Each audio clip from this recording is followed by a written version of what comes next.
Bueno, yo voy a hablar de un asunto que me gusta mucho, que son mecanismos de fome y saciedad. Yo pienso y siempre pensé que el obeso no es un individuo simplesmente con falta de vergüenza en la cara, en la facha, que es sedentario, que no tiene autoestima. Yo creo que es mucho más complicado. Y defiendo integralmente nuestra política, incluso en el Hospital das Clínicas, de que remédios muitas vezes são absolutamente necessários. Este primeiro slide, que aqui, é solamente para assustar vocês. Não para assustar, mas quando se inicia na aula, as coisas são tão complicadas, não? Que aqui mirem o que tem de substâncias que causam apetite ou que diminuem o apetite. Estive contando quantas são acá. Isto apareceu mais ou menos 5 ou 6 anos atrás, já tem 38. Então, há 38 substâncias, por lo menos, que atuam em el apetite. E muito do que vou falar para vocês tem a ver com a descoberta da leptina. Leptina foi descoberta, foi publicada, a leptina, em 1994, dezembro. Pero já se intuía que existia uma substância del tecido adiposo que regulava o apetite. E, sumariando um pouco, se sabe hoje que leptina age inibindo os centros que estimulam os apetites e estimulando os centros que inibem o apetite. Esse foi o início. Depois que se descobriu leptina, houve tremendo de avanço na compreensão de uma série de outras substâncias que atuam no apetite. E, sumarizando, há uma fisiologia do apetite, onde há apetite que é o apetite chamado homeostático, que é a necessidade metabólica de comer para sobreviver. Esta depende muito de núcleo hipotalâmico e depende muito de núcleo del trato solitário. Resumindo, indo muito além da leptina, o que tem acá é que impulsos de diversos órgãos, acá como pâncreas, o tecido adiposo, como hablamos, o estômago e o intestino, que vão ou para esse hipotálamo ou para o núcleo de trato solitário, que são estruturas que não têm o blood barrier, eles não têm aquela barreira hematolicórica e recebem esse estímulo. E aqui são esses slides bonitos para mostrar que há mesmo, não, uma sinalização óbvia, por exemplo, da leptina para um núcleo muito importante chamado arqueado, que estimula uma substância como se chama PONC, eu vou falar de PONC, que em última análise se torna uma substância chamada MSH, que vai atuar num receptor que inibe o apetite. E a leptina inibe uma outra substância, algumas outras, mas aqui no caso o representante vai ser o neuropeptídeo Y, que age abrindo o apetite. Então, a leptina age exatamente inibindo o apetite, estimulando os que inibem e inibindo os que estimulam. Por enquanto, a natureza está muito inteligente e se vê que realmente existe uma expressão de PONC e neuropeptídeo Y, por exemplo, no núcleo arqueado. Mas essa é uma primeira sinalização. É muito complicado isto. A segunda sinalização é que mostra que há outros núcleos de hipotálamo, por exemplo, que tem as substâncias anorexígenas, vamos dizer assim, um pouquinho mais abaixo, que são estimuladas pelas substâncias anorexígenas, pelos anteriores. E há substâncias orexígenas, e aqui também para mostrar que todos se integram. Muito bem, este seria o mecanismo que haria que nós tivéssemos um apetite que seria rigorosamente selecionado para nossa atividade. Pero há outro apetite, que é um apetite não homeostático, que é hedônico, que particularmente o Dr. Adam falou sobre, que é aquele prazer de comer, que é muito bueno comer, e que não obedece solamente a esse mecanismo homeostático e que tem outros centros. E aqui, em geral, isso é uma oversimplification. Você vê que às vezes hablo inglês também, não? É uma oversimplification no sentido de que este é o caminho da dopamina, que é a substância do prazer, e que são outros centros. São centros que albergam córtex pré-frontal, núcleo accumbens, área tegmental ventral. E o que nós outros sabemos hoje em dia é que estes centros se interagem. Veja como é complicado comer. Não? É complicado, não é tão simples assim. Então, há uma interação entre os núcleos homeostáticos, há uma com os núcleos hedônicos, e isto comandado por uma série de sinais periféricos, que vêm do pâncreas, que vêm do intestino, que vêm do hígado, que vêm de uma série de outras estruturas. Muito bem. Afuera isso, quem lida com pacientes obesos, e em minha opinião isso é muito importante, tem que discriminar o que eles têm. Fome, e nós outros, não somente os obesos. Há 3, por lo menos, atitudes ou sensações em relação à comida. Fome, hambre, significa necessito comer. Depois, saciação, comi, estou satisfeito, saciado. Entusiasmo, isto. Terceiro, comi, estou saciado, mas vou comer de novo. Isto se chama saciedade.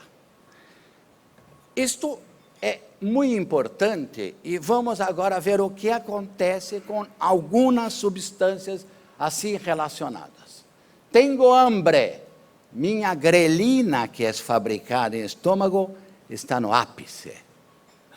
Tenho hambre. Meu GLP-1, que eu vou falar depois, está baixo. Tenho hambre. Meu CCK está baixo. Tenho hambre. Meu estômago está vazio. Depois, empiezo a comer. Tá? A fome está diminuindo, estou ficando saciado, minha CCK está subindo, meu GLP-1 sobe e vai proporcionar saciedade, e meu estômago se llenou. Muito bem. Pouco se habla de estômago. Hoje dia estou convencido que o estômago, que afinal recebe comida, é muito importante. E o que acontece? Hoje dia se sabe que o estômago tem uma fase que se chama interdigestiva, e se pode separá-lo entre o estômago proximal, que nesta fase está com alto tônus, e o estômago distal, que tem algumas contraçõesitas. Muito bem. Aí, tu te alimenta. O que acontece? O estômago proximal se fica relaxado e o estômago distal faz contrações peristálticas que regulam o fluxo transpilórico. E acá há o piloro, que é um amigo nós que nós temos e que sabemos pouco dele. Agora estamos sabendo um pouquinho mais, que se abre e que depois se fecha. E quando ele se cerra, é que tem a sensação de saciedade. Depois vou explicar porque estou falando de tudo isso. Muito bem. Agora vem uma questão simples. É muito simples adelgazar. É comer menos e fazer mais atividade física. Muito simples, mas muito difícil de realizar. Estamos todos aqui empenhados em fazer disto, em fazer educação, eu estou inteiramente de acordo, mas mirando todas aquelas substâncias e mirando quão complicado é e mirando as características de cada pessoa, nós sabemos que não é tão simples. E não é à toa que alguns pesquisadores muito importantes, como Waden, Sauer e outros, dizem o seguinte: são pessoas que ligam com muitas pessoas. Mudança de estilo de vida provoca uma perda de peso de 10% em 6 meses. Perfeito. Muitos estudos mostraram isto. Pero há reganho de 30% de peso em um ano e há mais que 50% de reganho de peso em menos de 5 anos. Se alguém aqui tentou fazer isso e tem outros resultados, pode levantar a mão. Outra pesquisadora muito importante, provavelmente a mais importante dos Estados Unidos, nessa área, chamada Rena Wing, disse perentoriamente, estudos com milhares de pacientes por muito tempo, que 20% dos indivíduos obesos perdem mais que 10% do peso, que se acha que é uma boa quantidade de peso perdido, para a maioria para muitos é insuficiente. Eles são a exceção, não a regra. E a minha pergunta é: o que fazer com os outros 80%? Concordo? Muito bem. Aí digo eu, deve-se tomar remédio. Ou fazer cirurgia, claro, nos casos extremos. Obesidade hoje em dia é como era hipertensão há muitos anos atrás. Tínhamos um medicamento, ou meio medicamento, ou 2 medicamentos, e muitos não eram buenos, pero se associando, se pode ser bueno. Então, hoje em dia há uma tendência de associar por 2 motivos. Porque, primeiro, pode ser mais eficiente. Segundo, se pode dar doses menores, como há em hipertensão. E o que são? Estas são as associações. Esta foi recentemente aprovada nos Estados Unidos, que é fentermina com topiramato, usa esse nome muito esquisito, né? Esquisito em português, estranho, não, alguma coisa diferente em castelhano, quizimia, a bupropiona com naltrexona, que é o Contrave, que ainda não foi aprovado nos Estados Unidos, bupropiona com zonizamida, chamada Empatic, e a sibutramina mais topiramato, a ideia de Halpern, que eu tenho uma boa experiência com essa associação, e eu acho que pode ser uma associação interessante.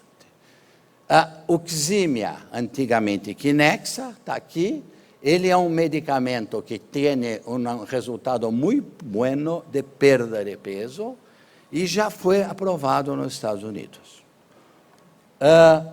E mais importante que há, já falei sobre análise categorial, é que a perda de peso é mais que 5% em mais de 60% dos indivíduos. E a perda de peso é mais que 10% em aproximadamente 35%, 40%. É um bom medicamento. Bom medicamento. Muito bem.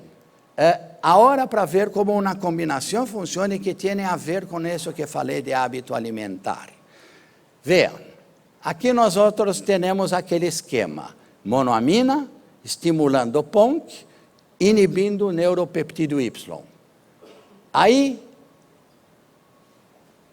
quando tu tienes o PONC, para estimular o MSH, ao mesmo tempo que se produz o PONC, há uma produção da endorfina que bloqueia a produção desse PONC.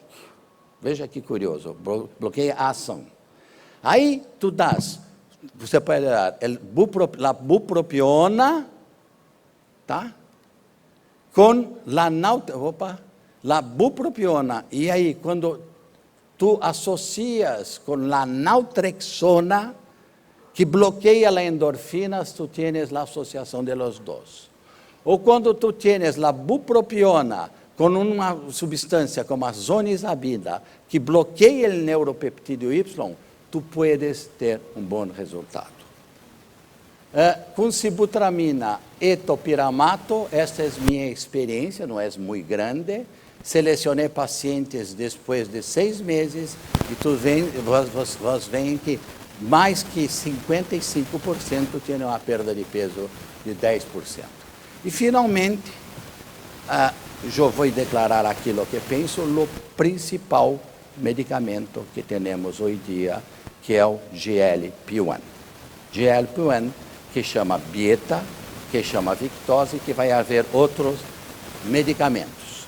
GLP-1 é uma substância que é elaborada em 2 regiões, no intestino, principalmente no ilho, e no núcleo do trato solitário. Te recordam?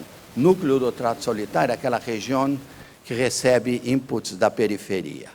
Muito bem, nós outros sabemos que este GLP-1, quando já sabemos que o nosso GLP-1, ele é produzido depois que comemos e dá aquela sensação de saciedade. Quando injetamos o GLP-1,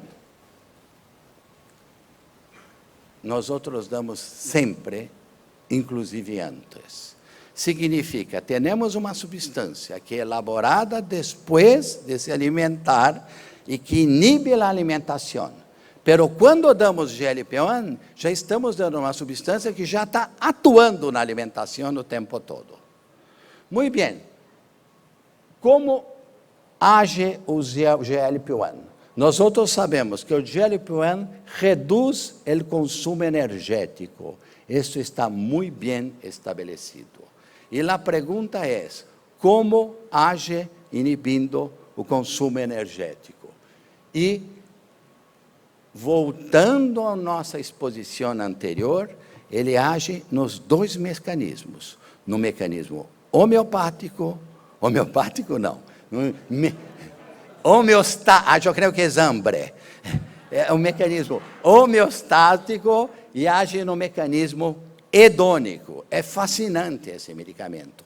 E veja, não tenho nenhum comprometimento especial com Novo, ou com Lilly, ou com alguma outra indústria farmacêutica. Esse é um novo conceito. Como eu acredito que os mecanismos de fome e saciedade são muito importantes, e que às vezes são indomáveis, que me perdoem todos que lutam sempre por pensar que é fácil comer menos, eu fico fascinado por substâncias que podem atuar no que a gente possa chamar de desregulação. Talvez sendo milionário, morando numa casa muito custosa, e comprando em supermercado que mais caro, talvez se pueda não engordar, mas não é a condição normal para todo mundo. Eu estou fazendo uma brincadeira, hein, Adam, se tu me entendes.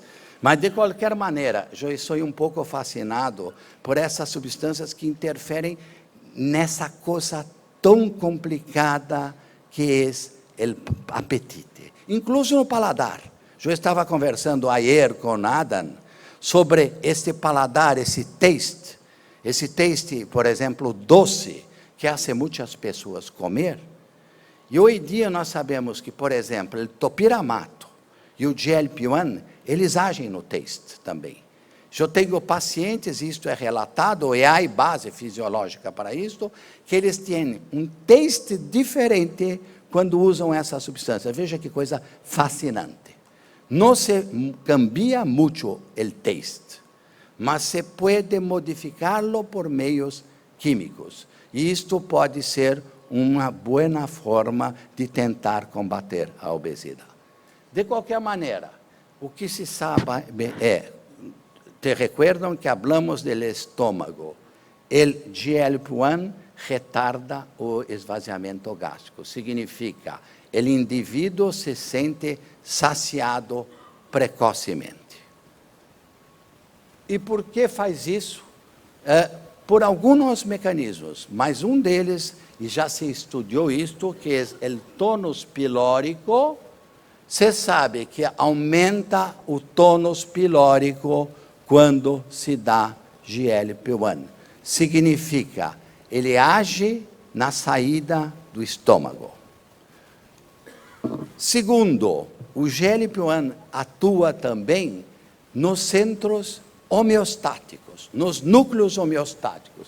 Vocês lembram? O núcleo arqueado, o núcleo paraventricular e outras áreas que regulam o apetite homeostático, a fome homeostática, a saciação homeostática. E ele faz isso. Terceiro, ele atua também, aparentemente, no apetite hedônico. O que quer dizer isso? Aquele prazer de comer, aquele caminho da dopamina, que faz com que se coma, não porque haja uma necessidade metabólica, mas porque, naquele momento, comer pode ser importante por recompensa, comer pode ser importante por estresse, comer pode ser importante porque te traz recordações agradáveis de infância. Tudo isso aqui, o medicamento pode atuar. E aqui há também alguns estudos com hibridização in situ, mostrando que nas áreas onde há este componente hedônico, o GLP-1 atua também. Então, repito, não é acá uma aula, não é este, é o escopo. Escopo? Escopo? O escopo desta aula aqui simplesmente falar de medicamentos, mas dizer que os mecanismos de fome, de saciedade, de saciação, são muito mais complexos. Eu que lido com esta área, tenho vergonha de dizer, pero mais de 40 anos, estou convencido que não é obeso quem quer. Não é obeso o indivíduo que tem falta de vergüenza ou falta de autoestima, outros fatores. É obeso o indivíduo que, entre outros fatores, eu não estou falando de sedentarismo, que é importante, estou falando de conduta alimentaria. Tem uma desregulação bioquímica por razões que ainda todavia não se entende. Quando perguntei para o David Allison sobre outros fatores, hoje dia se acha que há outros fatores que estão fazendo esta explosão de obesidade. Disruptores endócrinos, estresse, falta de sono, ar-condicionado pode parecer incrível, mas ar-condicionado tem papel também, porque quando tem uma zona homeotérmica não tem queima calórica, por exemplo, quando está frio. Bactérias, há muitas coisas hoje em dia sobre bactérias, baixa ingestão de cálcio, diminuição do nível de vitamina D, e umas antipsicóticos, neurolépticos, antidepressivos. Estou convencido que hoje em dia há muitas outras coisas. Apenas para finalizar isto, já citei de Campinas uma vez, do Unicamp, aquele trabalho que mostrou que topiramato estimula a ação de leptina. Há trabalhos de lá também que mostram que se tu das para as crianças dieta rica em gordura, ou para adultos, animais sem dúvida nenhuma, dietas muito ricas em gorduras, tu queimas o hipotálamo. Sabe o que significa isso? Tu queimas, queima, acende fuego, en la área que regula el apetite. Significa muita gordura, e eu acredito que o papel das transaturadas ainda não foi devidamente estudado. Muita ingestão de gordura faz que com seu controle alimentar fique completamente rompido. E isto pode ser que, em parte, pueda ser amenizado por o uso de medicação. Eu acho que a medicação dá crédito, e sua atuação e sua eficácia dá crédito para as teorias que não é simplesmente uma questão de regular o balanço energético por meios educacionais, que creio que são muito importantes também, muitas vezes para solucionar esta epidemia de obesidade que nós outros estamos vivendo. Finalmente, eu já deveria dizer que o GLP-1 há evidências muito buenas de que realmente ele funciona. Saiu um artigo recente de Astrup, eu creio que vai ser aprovado para o tratamento da obesidade mesmo.